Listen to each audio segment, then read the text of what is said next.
To kamar yadda kuke gani, Jaruma Rahama Sadau ta yi abun mamaki. Dama akwai wani waka da ake cewa wanda ya kushe ka wata ran fa shi zai koda ka. To gashi ta da yawa mutane suna ta kan koda Rahama Sadau, waɗanda da suka kushe ta saboda wannan kyautar da ta yi, irin ta yi ba zata, duk da wasu kuma kun san ɗan adam ba a iya masu.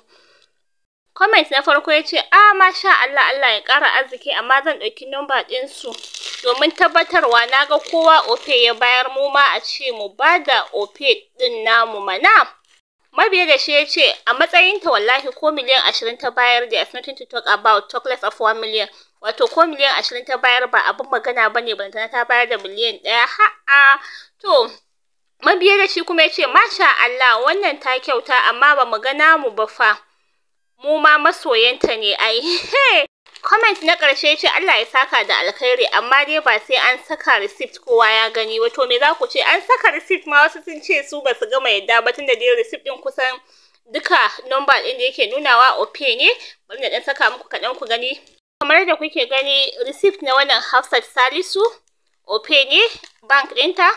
Receipt din Usman Abubakar shi ma ofe. Muhammad Sani Bello shi ma ofe.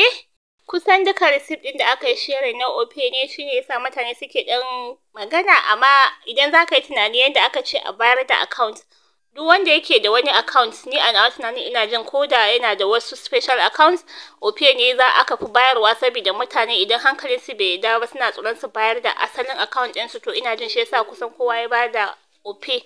To koma menene dai ta taimaka. Kuma wani ya ce, I hate this word, wai rage da radadi. Shi baya san, ya tsani a ce rage radadi. To me yake so a ce?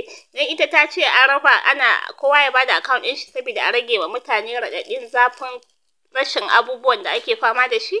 To no mata wa 10,000 dai zai dan rage radadi, saboda 10,000 ne idan kuka duba a ciki ta bayar, ta raba mutane 100. To wannan na farko ya ce, masha Allah, Allah ya sa a mizani, amin. Gaskiya no mata wa ta yi kokari, saboda koma menene idan ta ga dama ba za ta bayar ba. To Allah dai ya sa mu dace. Comments daban-daban gashi nan kuna gani, ku yi ta karantawa. Koma menene me za ku ce? Allah ya ƙara arziki, Allah ya taimaki kowa da kowa, ya ba mu kowa ikon taimakawa, amin. Tafa ma Rahmat, wa. Kamar da kuke gani, comment na uku ya ce, masha Allah, saura sai ya yi tagin Hadiza Gabon, wai saura ita suna jiran nata. To haka mutane daban-daban suka dinga tagin Gabon akan ita, saura ita. To kuma menene, Allah ya sa mu dace. Amma mutane da yawa suna so su yi irin wannan kyautar, babu hali ne. Duk wanda yake da hali kuma yake da niyyar ya yi kyauta na musamman, Allah ya bashi iko, Allah ya ƙara ma kowa buɗi, amin. Yanzu dai zan so a tafa ma